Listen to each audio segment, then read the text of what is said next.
अस्सलाम वालेकुम students, hope you are all doing well. Welcome to Master Any Test, एक ऐसा प्लेटफॉर्म जहां आपकी तैयारी करवाई जाती है बोर्ड के पैटर्न के मुताबिक। तो आज हम करने जा रहे हैं यूनिट नंबर 5, नाम है जिसका द रेन। ये एक पोएम है जिसे लिखा है W.H. डेवीज ने।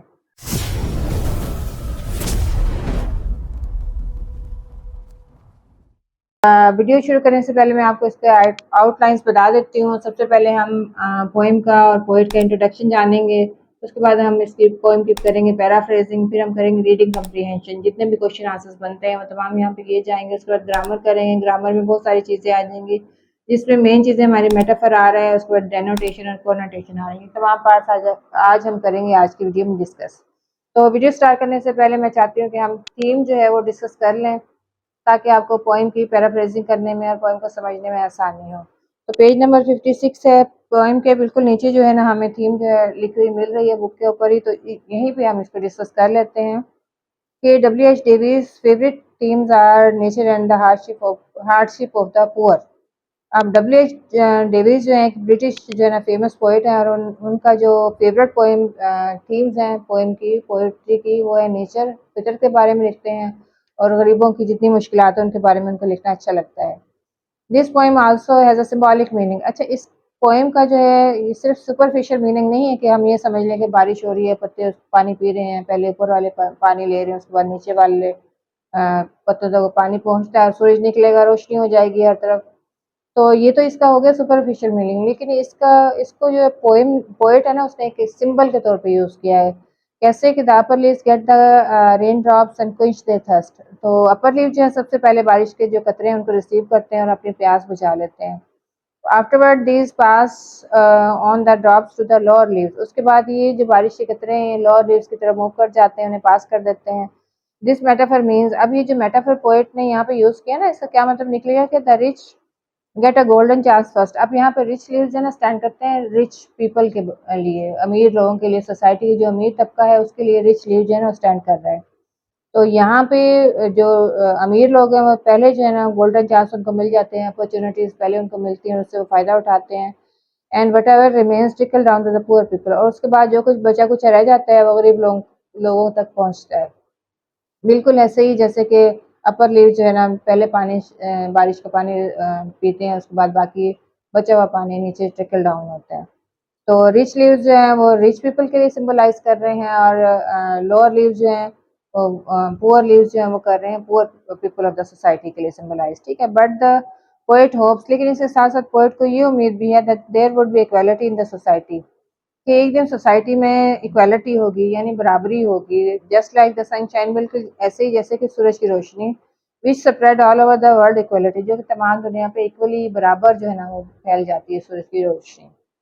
This sunshine is both for the dark round drop of the rain, ये सूरज की रोशनी जो है वो बारिश के अंधेरे कतरों के लिए भी होगी, और एंड रिच ग्रीन लीव्स, और रिच ग्रीन लीव्स के लिए भी इक्वली होगी। यानी यहाँ पे पोइट ये कहना चाह रहा है कि सन को उसने एज अ सिंबल लिया है इक्वालिटी के सिंबल पे के तौर पे, कि इक्वल एक दिन ऐसा भी आएगा सोसाइटी में कि जब अमीर और गरीब लोग इक्वल होंगे और वो अपॉर्चुनिटीज़ को इक्वली जो है ना उनको मिलेंगी, दोनों एक ही तरह से फ़ायदा उठा सकेंगे। तो ये एक बहुत अच्छी पोइम है जिसमें पोएट ने बारिश को एक मेटाफर के तौर पे यूज़ किया है। तो अब हम चलते हैं इसको वीडियो स्टार्ट करते हैं ताकि हम इसकी पैराफ्रेजिंग भी कर पाएँ और बाकी जो है ना एक्सरसाइज के पार्ट भी कंप्लीट करें। तो let's start the video. Start करते हैं पैराफ्रेजिंग, देखते हैं कि W.H. डेविस जो है वो पोएम में क्या कहते हैं। द रेन पोएम है हमारी, स्टेंजा नंबर 1 है। आई हेयर लीव्स ड्रिंकिंग रेन। आई हेयर मैं सुनता हूँ, लीव्स पत्तों को, ड्रिंकिंग रेन जब वो बारिश का पानी पीते हैं। I hear rich leaves on top. I hear मैं सुनता हूँ रिच लीव्स, जो पत्ते, रिच लीव्स वो पत्ते ऑन द टॉप जो कि ऊंचाई पर मौजूद हैं। गिविंग द पुअर बीनीथ, देते हुए जो नीचे पुअर लीव्स हैं उनको, अपने से नीचे जो पत्ते मौजूद हैं उनको बारिश का पानी देते हुए। ड्रॉप आफ्टर ड्रॉप, कतरे के बाद कतरा। यानी इन लाइन्स में जो W.H. डेविस हैं वो ये कह रहे हैं कि जो ऊंचाई वाले पत्ते हैं ना, जो टॉप पर पत्ते हैं, वो बारिश का पानी जो है पहले रिसीव करते हैं, और वो अपनी ज़रूरत पूरी करने के बाद जो बच जाता है पानी वो कतरा कतरा करके नीचे गरीबों को, यानी अपने से जो नीचे पत्ते हैं उनको वो दे रहे हैं। TISS a sweet noise to hair. TISS जो है ओल्ड इंग्लिश का वर्ड है जिसका मतलब है दिस अ स्वीट नॉइस। ये एक स्वीट नॉइस है, एक अच्छा शोर है टू हेयर, सुनने के लिए। कौन सा शोर अच्छा है? जब वो कतरा कतरा पानी ऊपर से नीचे वाले पत्तों पे टपकता है तो उस टपकने का जो शोर है वो पोइट के नज़दीक एक स्वीट नॉइस है। These green leaves drinking near, के ये जो ग्रीन पत्ते हैं ये कहीं पास से जो है ये पानी पी रहे हैं, ये बारिश का पानी जो है उन पर पड़ रहा है। तो इस स्टेंजा में पोएट ने लीव्स का जिक्र किया है, बारिश का जिक्र किया है कि बारिश का पानी जब कतरा कतरा घर के टॉप वाले पत्तों पे गिरता है तो सबसे पहले वो अपनी ज़रूरत पूरी करते हैं, जो बाकी उनकी ज़रूरत से बच जाता है पानी वो नीचे लोअर लीव्स को वो दे देते हैं। और ये सुनने में जो बारिश का पानी है जब नीचे की तरफ गिरता है तो ये सुनने में एक स्वीट नॉइस है पोएट के मुताबिक। तो इस स्टेंजा की हम पैराफ्रेजिंग करेंगे। स्टेंजा 1 जो है मैंने यहाँ डॉटेड फॉर्म में लिखा है ताकि आपको याद रहे कि इसकी पैराफ्रेजिंग है। तो पैराफ्रेजिंग हम लिखेंगे the rain drops first on the leaves. अच्छा, रेन जो है ड्रॉप्स होती है, गिरती है on the first on the leaves, पहले उन पत्तों के ऊपर that are on the top, जो कि ऊंचाई पर मौजूद है। बारिश जब गिरती है तो सबसे पहले ऊंचाई वाले पत्तों पर गिरती है। दे ड्रिंक देयर फिल, वो अपनी जरूरत के मुताबिक पानी उससे ले लेते हैं, यानी खुद को वो अपनी जरूरत पूरी कर लेते हैं। And then give the remainder to the leaves below, और जो उनकी जरूरत से बच जाता है, बचा हुआ जो बारिश का पानी होता है वो अपने से नीचे वाले पत्तों को दे देते हैं। दैट्स वाई, यही वजह है कि the top leaves seem greener and healthier, के जो ऊंचाई वाले पत्ते हैं वो ज़्यादा ग्रीन नज़र आते हैं और ज़्यादा हेल्दी नज़र आते हैं then the lower leaves. Lower leaves के मुकाबले में, नीचे वाले पत्तों के मुकाबले में ऊंचाई वाले जो पत्ते हैं, टॉप वाले पत्ते हैं, वो ज़्यादा ग्रीन और फ्रेश नज़र आते हैं। डिस्पाइट दैट, इसके अलावा the sound of rain falling on leaves, बारिश की जो आवाज़ है फॉलिंग ऑन लीव्स, जो वो पत्तों पर गिरती है, इज़ अ प्लेजेंट वन। तो पोइट के नज़दीक ये बहुत ज़्यादा प्लेजेंट और खुशगवार आवाज़ है। अच्छा, इसी स्टेंजा का जो क्वेश्चन हमें बॉक्स में मिलता है वो ये है कि what do the rich and the poor leave stand for. ये रिच लीव और पुअर लीव जो पोइट ने मेंशन किए हैं स्टेंजा में, तो ये किसके लिए स्टैंड करते हैं? क्या ये बाकी पत्ते अमीर और गरीब होते हैं? तो ऐसी कोई बात नहीं है। अब इसका आंसर हम ये लिखेंगे कि rich leave stand for the rich people. अभी जो रिच लीव का जिक्र है ना, तो ये पत्ते तो असल में गरीब और अमीर नहीं होते, लेकिन जो पोइट है यहाँ पर तशबीह दे रहा है रिच लीव्स को सोसाइटी के अमीर लोगों के साथ, ठीक है, और पुअर लीव्स को गरीब लोगों के साथ तशबीह दे रहा है, ठीक है। तो यहाँ पे वो यही बात कह रहा है कि rich leave stand for the rich people and the poor leave stand for the poor people of the society. तो रिच लीव जो है स्टैंड करते हैं रिच पीपल के लिए और पुअर लीव स्टैंड करते हैं पुअर पीपल के लिए सोसाइटी के। Rich people are on the top, अमीर लोग होते हैं वो ऊंचाई पर होते हैं। And collect the benefits of the wealth, और उनके पास जो रुपया पैसा होता है उसके वो फायदे जो है ना उठाते हैं। और समटाइम्स बाज़ औक़ात ऐसा होता है कि they share some benefits with the poor who stay below. तो वो कुछ बाज़ औक़ात ऐसा होता है कि वो कुछ बेनिफिट्स जो है ना वो शेयर करते हैं गरीब लोगों के साथ, ठीक है। तो यहाँ पर इसका क्वेश्चन का आंसर भी हो गया, हमारी स्टेंजा की पैराफ्रेजिंग भी होगी। चलिए देखते हैं कि स्टेंजा 2 में पोएट जो है वो क्या बता रहे हैं। स्टेंजा 2 है and when the sun comes out, और जब सूरज तुलू होगा या निकल आएगा। After this rain shall stop, जब ये बारिश रुक जाएगी।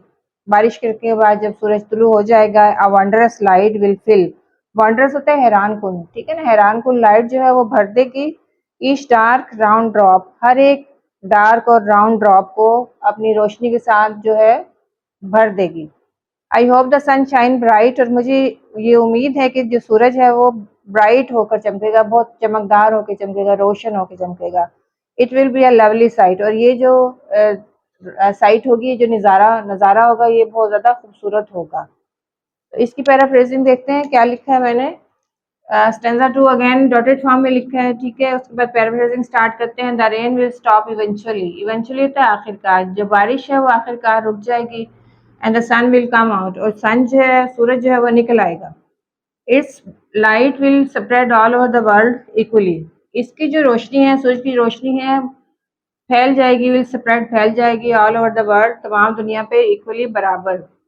तो जब सूरज निकलेगा तो उसकी रोशनी है तमाम दुनिया के लिए इक्वली होगी, इक्वल होगी, और तमाम दुनिया पे उसकी रोशनी फैल जाएगी। Even the dark drops will become bright, यहाँ तक कि जो डार्क ड्रॉप्स होंगे, बारिश के कतरे होंगे, वो हो जाएंगे ब्राइट, रोशन हो जाएंगे। This will be a lovely sight, और ये एक नज़ारा बहुत खूबसूरत होगा। इस स्टैंजा में पोएट जो है वो यही कहना चाहता है कि सूरज की रोशनी ग्रीन लीव्स के लिए भी और राउंड डार्क राउंड ड्रॉप्स के लिए भी, यानी हर एक के लिए बराबर होगी और हर जगह वो अपनी रोशनी से सूरज जो है वो हर चीज़ को रोशन कर देगा।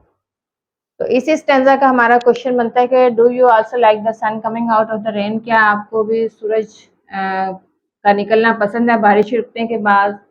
तो डेफिनेटली मुझे तो पसंद है। आप अपना आंसर जो है मुझे कमेंट में लिख के ज़रूर भेजिएगा कि आपको अच्छा लगता है कि नहीं। तो और उसके बाद हमने रीज़न देनी कि वाई क्यों पसंद है। तो मैंने जो अपना आंसर लिखा है वो ये है कि yes I also like the sun coming out after the rain. जी मुझे पसंद है बारिश, सूरज का निकलना बारिश के बंद होने के बाद, बिकॉज क्योंकि its light help us to lead a healthy life. इसकी जो रोशनी है वो हमें सेहतमंद जिंदगी गुजारने में मदद देती है। तो ये तो आपको पता है ना कि सूरज की जो रोशनी है वो हर जानदार के लिए बहुत ज़्यादा ज़रूरी है और सूरज की रोशनी के बगैर ज़िंदगी पॉसिबल नहीं है। तो आप अपना आंसर मुझे ज़रूर कमेंट में लिख के भेजिएगा। यूनिट नंबर 5 द रेन, और लिखी किसने है? W.E. डेविस ने। अच्छा, नेक्स्ट पार्ट है हमारा वोकैबुलरी का। Give antonym for each given word and make sentences with both words. तो अब हमने इसके एंटोनिम्स हम लिखेंगे, सेंटेंसेस हम नहीं बनाएंगे क्योंकि FBISC में सेंटेंसेस बनाना नहीं आते। ठीक है, तो वर्ड है हमारा, फर्स्ट वर्ड है रिच। रिच का एंटोनिम हम क्या लिखेंगे? एंटोनिम्स क्या होते हैं? एंटी होते हैं, ऑपोजिट वर्ड्स होते हैं। एंटी एंटोनिम भी ए से स्टार्ट होता है, एंटी बी से स्टार्ट। तो आपने इसको याद रखना है इस तरीके से। ठीक है, तो रिच का एंटोनिम होगा पुअर। और उसके बाद टॉप है, टॉप का हमारे पास आ जाएगा बॉटम। ये मैंने यहाँ पे आंसर्स भी लिख दिए हैं, आप अपने बुक को फिल कर लीजिएगा। उसके बाद नेक्स्ट वर्ड है हमारे पास नियर। नियर का आ जाएगा फार। नियर नज़दीक को कहते हैं, फार दूर को कहते हैं। और लाइट, लाइट का हम लिखेंगे डार्क। उसके साथ नॉइस, नॉइस का साइलेंस आ जाएगा। लवली, लवली का आ जाएगा अगली। अगली बदसूरत को कहते हैं। ठीक है, नेक्स्ट पार्ट है हमारा कॉनोटेशन एंड डेनोटेशन। अच्छा, डेनोटेशन और कॉनोटेशन मैं आपको थोड़ा समझा देती हूँ। किस तरह से आपने याद रखना है कि डेनोटेशन जो है ना, ये यहाँ डी से स्टार्ट हो रहा है ना, डी से। तो हमारे पास डिक्शनरी जो है वो डी से स्टार्ट होती है। तो डेनोटेशन जहाँ पे आ जाएगा, आपने डी से फॉलोइंग इसको आइडेंटिफाई कर लेना है कि ये डिक्शनरी मीनिंग होंगे किसी भी वर्ड के। ठीक है, तो डेनोटेटिव मीनिंग हो जाएंगे, डिक्शनरी मीनिंग। उसके बाद कंटेक्चुअल कॉनोटेशन जो होगी ये सी से स्टार्ट होती है। ठीक है, कॉनोटेशन सी से स्टार्ट हो रही है। तो कॉन्टेक्चुअल जो होता है ना हमारे पास, कॉन्टेक्चुअल मीनिंग वो भी सी से ही स्टार्ट होता है। अगर आपको कॉन्टेक्चुअल मीनिंग याद ना रहे तो इमोशंस जुड़े होते हैं।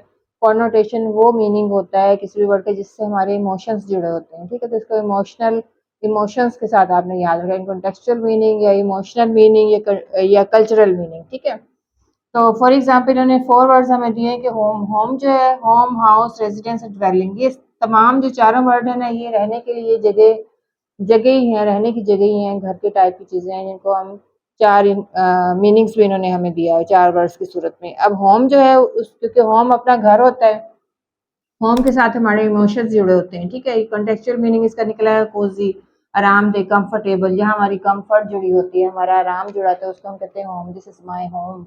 अच्छा, उसके बाद जो है हाउस। हाउस जो है ना, ये अब यहाँ इसके साथ हमारी कोई इमोशंस नहीं जुड़ी हैं, तो ये हमारा आ जाएगा इसका एक्चुअल बिल्डिंग। एक बिल्डिंग होगी, किसी के घर को भी हम कहेंगे हाउस। ठीक है ना, अपने घर को नहीं, अपना घर जो होगा वो होम होगा, बाकी जो भी घर होंगे उसको हम हाउस कहेंगे। ठीक है, क्योंकि वहां से हमारी कोई इमोशंस नहीं जुड़ी। उसके बाद इसी तरह रेजिडेंस आ जाता है। रेजिडेंस जो है ना, इससे भी ज्यादा आगे चला जाता है। एक ओल्ड और विदाउट फीलिंग, एक ऐसी जगह है, एक ऐसी बिल्डिंग है जिसके साथ हमारी कोई जो है ना अटैचमेंट नहीं है, कोई हमारे फीलिंग्स नहीं जुड़े हुए हैं। ठीक है, और लास्ट पे आ जाता है ड्वेलिंग। ड्वेलिंग जो है ना मोस्ट प्राइमेटिव या बेसिक्स को कहते हैं।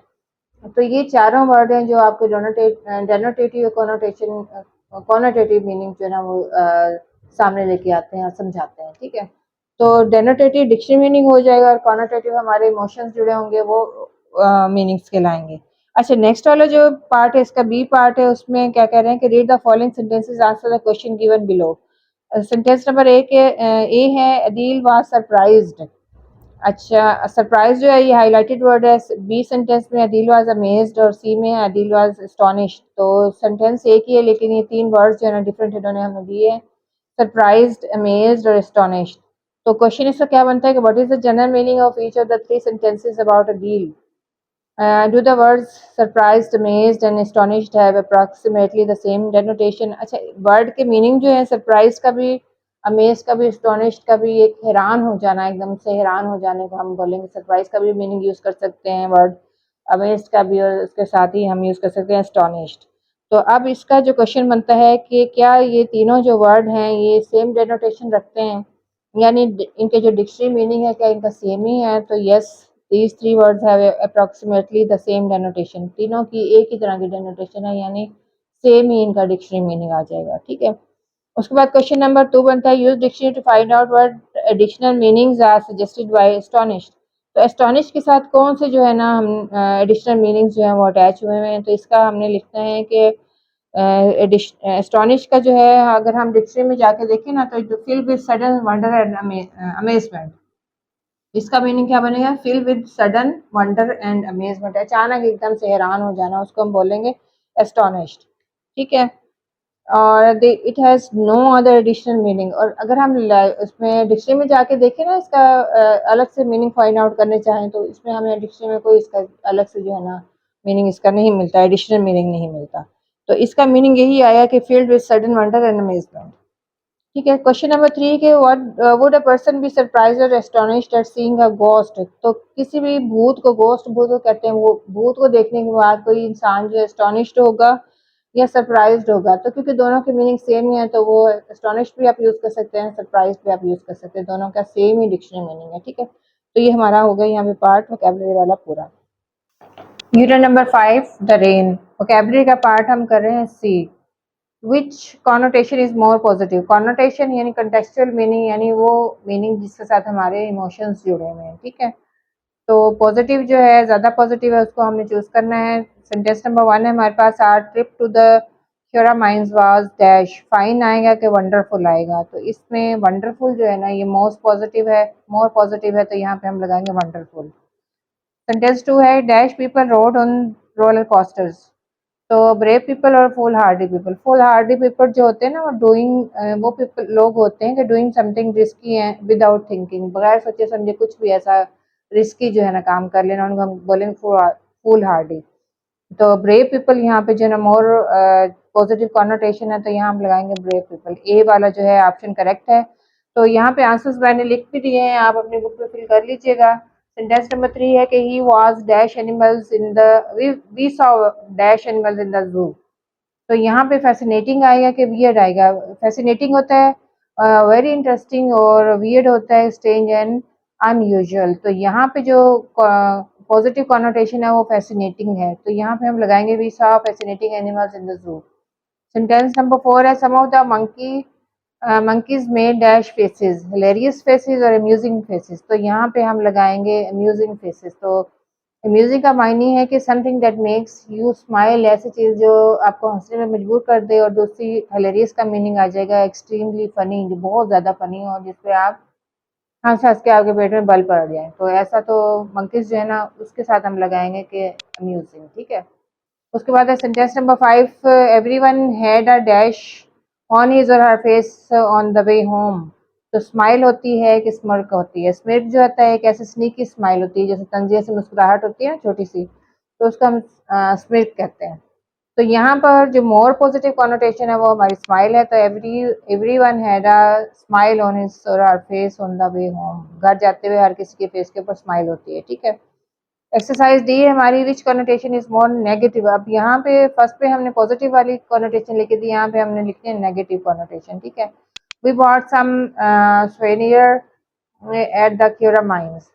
तो यहाँ पे चीप आएगा कि इन एक्सपेंसिव आएगा। चीप सस्ती होती है, इन एक्सपेंसिव होती है जो बहुत ही ज़्यादा कम जिसके पैसे हों। तो यहाँ पे हम इन एक्सपेंसिव ही लगाएंगे। ठीक है ना, we bought inexpensive souvenirs at the Khewra mines. Sentence number 2 है I ate a sandwich, I ate a dash sandwich. तो यहाँ पे सॉगी आएगा कि मॉइस्ट आएगा। तो मॉइस्ट जो है ना थोड़ा थोड़ा सा गीला होता है, नरम सॉफ्ट सॉफ्ट होता है। ठीक है ना, स्लाइटली वेट इसको हम लिख सकते हैं। लेकिन सॉगी जो होता है ना वेरी वेट और सॉफ्ट होता है, जो ज़्यादा सॉगी हो जाता है, ज़्यादा गीला हो जाता है। तो यहाँ पे हमने नेगेटिव कॉनोटेशन लिखनी है, तो यहाँ पे हमारा आंसर आएगा सॉगी। अब सेंटेंस नंबर 3 है हमारे पास कि I don't like the dash on the gestures face. तो यहाँ पे स्मिर्क आएगा कि ग्रीन आएगा? अब स्मित जो थी वो एक छोटी सी स्माइल होती है जिसको हम कहते हैं तंजिया से मुस्कुराहट, और उसके बाद ग्रिन आती है, एक बहुत बड़ी बिग हैप्पी स्माइल हम ग्रिन कहते हैं। तो यहाँ पे हमने नेगेटिव लिखना है, तो यहाँ पे लगाएंगे smirk. I don't have the smirk on the justice face. और सेंटेंस नंबर 4 है कि I made it made me feel dash uneasy और फ्राइटेंड। फ्राइटेंड जो है ना मोर नेगेटिव कॉनोटेशन है, तो यहाँ पे हम लगाएंगे फ्राइटेंड। उसके बाद एक्सरसाइज ये है हमारे पास, give synonyms of the following words. तो शाइन क्या होता है? शाइन ग्लो होता है, ठीक है, इसको हम लिख लें ग्लो। ब्राइट हमारे पास आ जाएगा, शाइन के मायने में आ जाएगा, इसका शाइन लिख सकते हैं। नॉइज जो है ये हमारा नॉइज शोर होता है, तो इसका हमने सिनोनिम में लिखना है साउंड, ठीक है ना, लाउड साउंड, ठीक है। उसके बाद लवली आ जाएगा हमारे पास, ब्यूटीफुल। तो shine, glow, bright, shine, noise, sound, उसके बाद लवली, ब्यूटीफुल। स्टार्ट करते हैं पार्ट रीडिंग कम्प्रीहेंशन का। क्वेश्चन नंबर 1 है हमारे पास, what does the poet hear? Poet ने क्या सुना या पोएट क्या सुनता है? तो इसका आंसर हम लिखेंगे the poet hairs leaves drinking water. तो पोएट ने यही सुना था ना कि पौधे जो हैं, जो लीव्स हैं, वो पानी पी रहे हैं, तो पानी पीने की आवाज़ पोएट ने सुनी थी। तो हम यहाँ पर आंसर में भी यही लिखेंगे the poet hairs leaves drinking water, कि पोएट सुनता है कि पौधे पत्ते जो हैं वो पानी को पी रहे हैं। उसके बाद क्वेश्चन नंबर 2 है हमारे पास, what according to the poet is a sweet noise. Poet के मुताबिक जो है वो स्वीट नॉइज क्या चीज़ है? तो इसका आंसर हम लिखेंगे the sound of leaves drinking water. जब पत्ते पानी पी रहे थे उनकी जो आवाज़ें आ रही थी, is a sweet noise according to the poet. तो ये आवाज़ें जो थी ये पोएट के मुताबिक स्वीट नॉइज था। उसके बाद सेंटेंस नंबर 3 है हमारे पास, क्वेश्चन नंबर 3 के what will happen after the rain stops. जब बारिश रुक जाती है तो क्या होता है? तो आंसर इसका लिखेंगे the sun will come out after the rain, and जब बारिश रुक जाती है तो सूरज निकल आएगा, and its light will fill the round that round drops of rain. और इसकी जो लाइट है वो फिल कर देगी या रोशन कर देगी बारिश के अंधेरे, डार्क और राउंड ड्रॉप्स को, सबको जो है ना वो रोशन कर देगी। तो आंसर जो है वो बहुत शॉर्ट है और बहुत कम्प्रीहेंसिव आंसर है। अगर आप इसको एज इट इज ही लिख देंगे ना तो आपको 2 नंबर का आंसर आपको आसानी से आपको मिल जाएगा, इसमें नंबर नहीं आपको कटेंगे, ठीक है। क्वेश्चन नंबर 4 है हमारा कि how does the sun come out after the rain. बारिश के बाद जो है वो सूरज किस तरह से निकलेगा? तो आंसर लिखेंगे the sun will come out bright. Sun जो है वो बहुत रोशन और चमकीला निकलेगा आफ्टर द रेन, बारिश होने के बाद सन बहुत जो है सूरज बहुत चमकीला होकर निकलेगा, ठीक है। क्वेश्चन नंबर 5 है हमारे पास, how does the light fill the drops. जो लाइट है, सूरज की रोशनी है, वो किस तरह से ड्रॉप्स को फिल करेगी? तो इसका आंसर हम लिखेंगे the light फिल्स the drop and makes them bright. तो लाइट जो है वो ड्रॉप्स को फिल कर देगी, उन्हें रोशन कर देगी, और मेक देम ब्राइट, और उन्हें रोशन कर देगी। तो उसके बाद लास्ट क्वेश्चन है इसी पार्ट का हमारे पास के, what makes the scene lovely. किस चीज़ ने सीन को खूबसूरत बना दिया है? तो क्या चीज़ थी? The bright sunshine makes the sun lovely, क्योंकि सूरज जब चमका और उसकी रोशनी ने हर चीज़ को रोशन कर दिया, तो ये जो मंजर था ये बहुत ज़्यादा खूबसूरत हो गया। किस चीज़ के साथ? सूरज की रोशनी के साथ। नेक्स्ट पार्ट है हमारे पास, फिगर ऑफ स्पीच मेटाफर। अब मेटाफर क्या है? यकीनन आपको याद होगा कि हमने सिमिली और मेटाफर जब किए थे तो दोनों की डेफिनेशन हमें याद थी। तो मेटाफर भी वही चीज़ है कि it is a comparison between two dissimilar things. और यहाँ पे हम क्या करते हैं कि हम लाइक और एज का यूज़ नहीं करते हैं। एक ऐसा कंपैरिजन दो चीज़ों के दरमियान जो बिल्कुल डिसिमिलर हो, गैर मिलती जुलती हों, दूसरे से मुशाबहत बिल्कुल ना रखती हों, ठीक है। और लाइक और एज के बगैर हम कंपेयर करते हैं दोनों चीज़ों को, और क्या वो क्या कहलाता है? मेटाफर कहलाता है। लेकिन अगर हम लाइक और एज यूज़ करेंगे तो दैट इज़ सिमिली। तो सिमिली में लाइक एज यूज़ होगा, मेटाफर में लाइक एज यूज़ नहीं होगा। डेफिनेशन सेम ही है, कंपैरिजन है बिटवीन टू डिसिमिलर थिंग्स के। तो किस तरह से कंपैरिजन है? पेज नंबर 60 ओपन कर लें, एक्सरसाइज के साथ साथ मैं आपको समझाती चली जाऊंगी, ठीक है। तो सेंटेंस नंबर 1 है हमारे पास कि जुनैद इज एन ऑक्स। अब जुनैद जो है इंसान है, और ऑक्स जो है यहाँ पर एक एनिमल है, ठीक है। इंसान का एक एनिमल के साथ कंपैरिजन है, और लाइक और एज हमने यूज़ नहीं किया है। तो यहाँ पे एन ऑक्स का मतलब पूछा गया है कि the metaphor is an ox means Junaid is deaf, Junaid is weak और जुनैद इज स्ट्रॉन्ग। तो ऑक्स क्योंकि एक स्ट्रेंथ की जो है निशानी है, तो यहाँ पे हम लिखेंगे Junaid is strong. C option जो है ना ये करेक्ट वन हो जाएगा। अब इसका सेंटेंस नंबर 2 है कि Walid is a real couch potato. Couch potato जो है ये मेटाफर यहाँ पे यूज हुआ है, तो कॉच पोटैटो जो है ये क्या है? इसका मीनिंग क्या आएगा? वलीद इज ऑलवेज बिजी है विद सम एक्टिविटी। और वलीद इज़ लेज़ी और Walid likes to go outside and play. तो यहाँ पे आंसर नंबर बी जो है वो करेक्ट है, वलीद इज़ लेज़ी। ठीक है। उसके बाद नंबर 3 है हमारे पास, Shahid is volcano after hearing his brother borrowed his car without permission. तो यहाँ पे जो है वॉल्केनो जो है और शाहिद का कंपैरिजन है, तो वॉल्केनो का क्या मतलब है, शाहिद इज़ अ वॉल्केनो, तो इसका मतलब आ जाएगा शाहिद इज़ एंग्री, बहुत ज़्यादा गुस्से में होते हैं तो हम फट पड़ते हैं ना, तो वॉल्केनो इसलिए कहा गया उसको। तो शायद लिव्स इन जापान और शायद हैज़ अ ट्रायंगल हेड। तो यहाँ पे आंसर क्या है, करेक्ट वन हमारा ए जो है, शायद इज एंग्री। उसके बाद सेंटेंस नंबर 4 है, Lubna is the Apple of her father's I. Apple of her father's eyes मतलब कि लुबना जो है अपने फादर को बहुत ज़्यादा प्यारी है, या फादर जो है वो अपनी बेटी को, लुबना को बहुत ज़्यादा प्यार करते हैं। तो यहाँ पे इसका मानी हम लिखेंगे Lubna is loved by her father. तो एप्पल का कंपैरिजन किसके साथ हुआ है, लुबना के साथ, तो मीनिंग इससे क्या बनेगा, Lubna is loved by her father. उसके बाद सेंटेंस नंबर 5 है, Maria was feeling blue after her cat hit by a car. तो नीली तो नहीं पड़ गई थी वो, इसका मतलब ये थोड़ा निकलेगा। ठीक है, क्योंकि ये एक मेटाफर है, इसका मायने हम निकालेंगे, इसका मायने बनेगा, फीलिंग ब्लू का मायने बनेगा कि मारिया मारिया वाज सैड, जब उसकी बिल्ली टकरा गई गाड़ी के साथ तो वो एकदम से उदास होगी। ठीक है, परेशान होगी वो। तो सेंटेंस नंबर 6 है, Faraz is giant in his class. अब जाइंट का मतलब ये नहीं निकालेंगे हम कि वो एक जिन है। ठीक है, towering a foot over his classmates. तो यहाँ पे फराज इज अ जाइंट का मतलब आ जाएगा, फराज इज टॉल, टॉल है, सबसे ज्यादा लंबा है, तो वो उसको यहाँ पे हमने जाइंट कह के बुलाया। तो फराज और जाइंट का यहाँ पे कंपैरिजन है। ठीक है, ये एक्सरसाइज हमारी हो गई कंप्लीट। एक्सरसाइज सी है, identify the use of metaphor in the poem and answer this questions. तो अभी हमने यहाँ पे मेटाफर का यूज जो है उसको आइडेंटिफाई करना है और आंसर देने हैं। क्वेश्चन नंबर 1 है, what do the rich leave symbolize. अब यहाँ पे रिच लीव जो है किस चीज से सिंबलाइज किए हैं कि rich leave stand for rich people. यहाँ पे मैंने एक्सरसाइज ए का आंसर लिख दिया इन वर्ड्स में, आपने सिंगल वर्ड आंसर नहीं देना, आपने इसको सेंटेंस में लिखना है। ठीक है, तो कैसे लिखेंगे, rich leave symbolize with rich people. ठीक है ना। उसके बाद जो है सेकंड आंसर क्या है कि what do the poor leave stand for.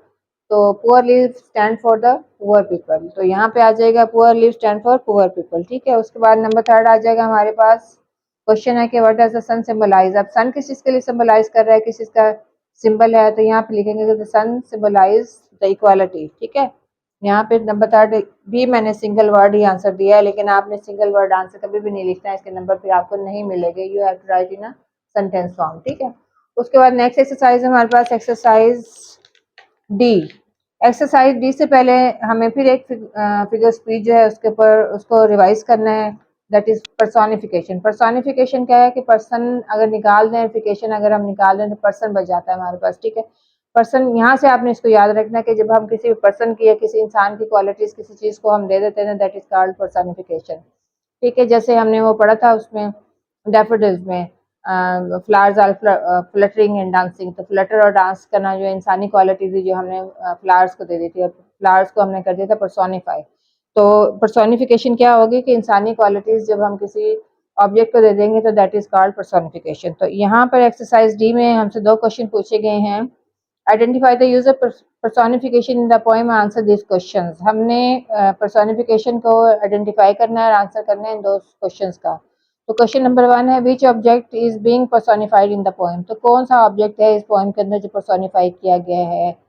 तो आई होप कि आपने गेस कर लिया होगा कि जो लीव्स हैं उनको ही पर्सोनिफाई किया गया है, क्योंकि लीव्स को कहा है ना कि पानी पी रहे हैं, लीव्स आर पर्सोनिफाइड है। पानी पीना जो है और देना जो है, वो पानी पी भी रहे हैं और बाकी बचा हुआ पानी अपने लोअर लीव्स को भी दे रहे हैं।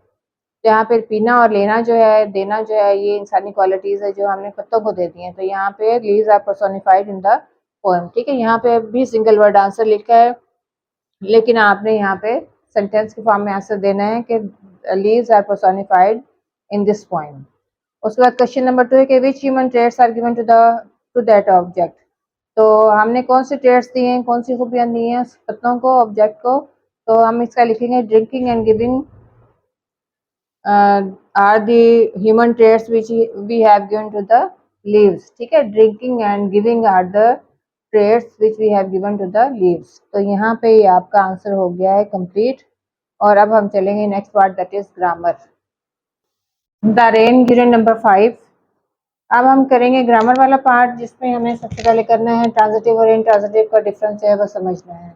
एक्सरसाइज शुरू करने से पहले पहले मैं आपको समझाऊंगी ट्रांजिटिव वर्ब क्या है और इंट्रांजिटिव वर्ब क्या है। तो ट्रांजिटिव वर्ब वो वर्ब कहलाता है वो सेंटेंस जिसके अंदर हमारे पास सब्जेक्ट भी मौजूद हो, वर्ब भी मौजूद हो और ऑब्जेक्ट भी मौजूद हो। जब ये तीनों चीजें मौजूद होंगी तो हमारा ट्रांजिटिव वर्ब कहलाएगा, वो सेंटेंस में यूज होने वाला वर्ब, ठीक है ना।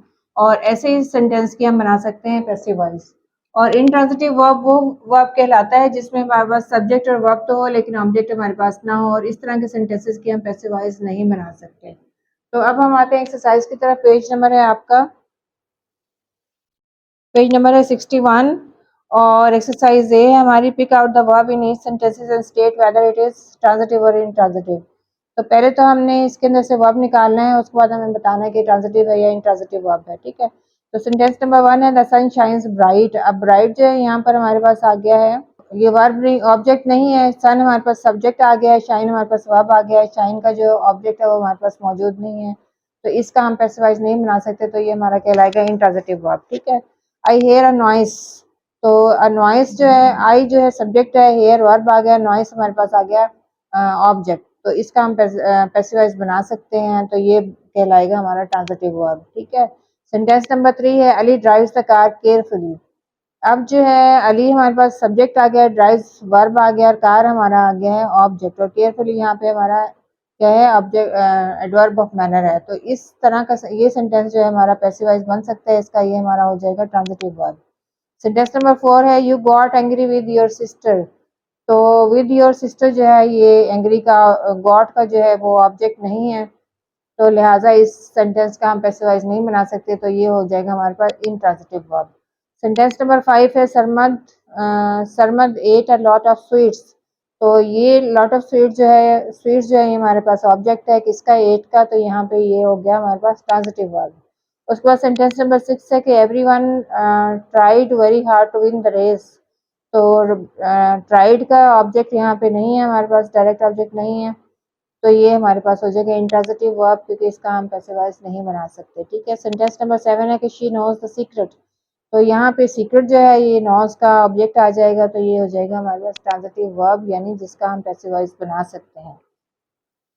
तो इसके बाद हम करेंगे नेक्स्ट पेज पे एक्सरसाइज सी, पेज नंबर है 62 और एक्सरसाइज का क्वेश्चन क्या है हमारे पास, preposition and movement और डायरेक्शन।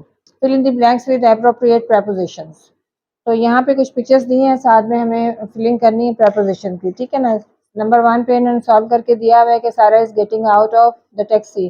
तो गेटिंग के साथ आउट लगा है, आउट जो है हमारे पास preposition आ गई है, getting out of the taxi. उसके बाद सेंटेंस नंबर 1 जो हमें सॉल्व करना है, Siraj is going dash the ladder. तो शिराज जो है लैडर के ऊपर जा रहा है, ऊपर की तरफ चढ़ता हुआ जा रहा है, तो हम लिखेंगे गोइंग अप द लैडर, ठीक है। तो यहाँ पे हमारे पास preposition आ जाएगी अप।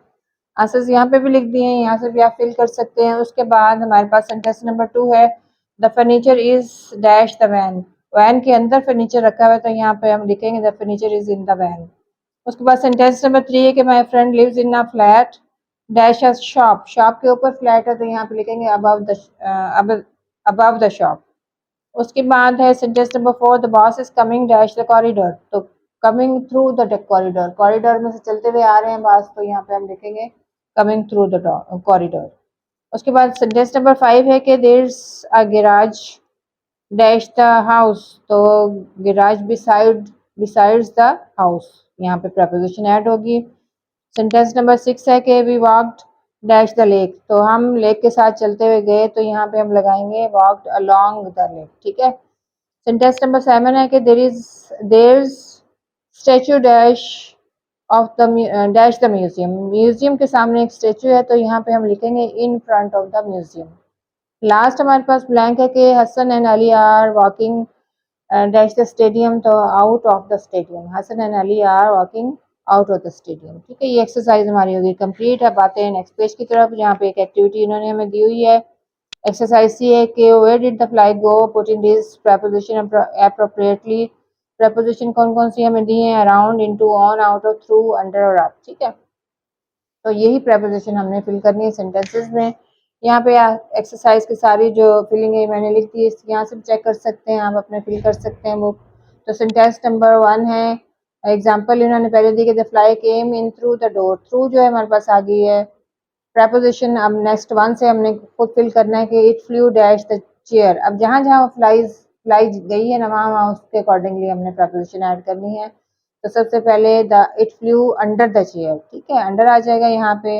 इट सेकेंड है crawled up the chair leg, और उसके बाद सेंटेंस नंबर 3 है it stopped on the desk for a moment. Number 4 पे हम लगाएंगे it went around the telephone, और नंबर 5 पे आ जाएगा it flu into the drawer, ठीक है। उसके बाद आ जाएगा लास्ट 6 है sentence it went out of the window. तो नंबर 1 पे हमारा अंडर आएगा, सेकंड पे अप आएगा, ऑन थर्ड पे आएगा, 4 पे अराउंड, और 5 पे इनटू, और लास्ट पे हमारा आ जाएगा आउट ऑफ, ठीक है। ये एक्सरसाइज होगी हमारी कंप्लीट। नेक्स्ट एक्सरसाइज है active and passive voice. Put exercises E है put in the correct form of verb to complete the following sentences in the passive voice। अब हमें करेक्ट फॉर्म ऑफ वर्ब लगाना है, जो tense है वो हमें इंटू ब्रैकेट दे दिया गया और वर्ब भी हमें इंटू ब्रैकेट दे दिया गया है, ठीक है। तो सेंटेंस नंबर 1 है we dash a letter the day before yesterday. अब यहाँ पे वर्ब हमने लगाना है सेंड, और किस टेंस में चेंज करना है, into past indefinite tense. Past indefinite tense में हमें चेंज करना है। जब हम पास्ट इंडेफिनिट टेंस में चेंज करते हैं फिक्रे को, तो हम हेल्पिंग वर्ब लगाते हैं, वाज पर थर्ड फॉर्म ऑफ वर्ब लगाते हैं, ठीक है। तो यहाँ पे हम लगाएंगे सेंट को हम चेंज कर देंगे इनटू थर्ड फॉर्म, सेंट आ जाएगा SENT, और वी के साथ हम हेल्पिंग वर्ब क्या लगाएंगे were, we were sent a letter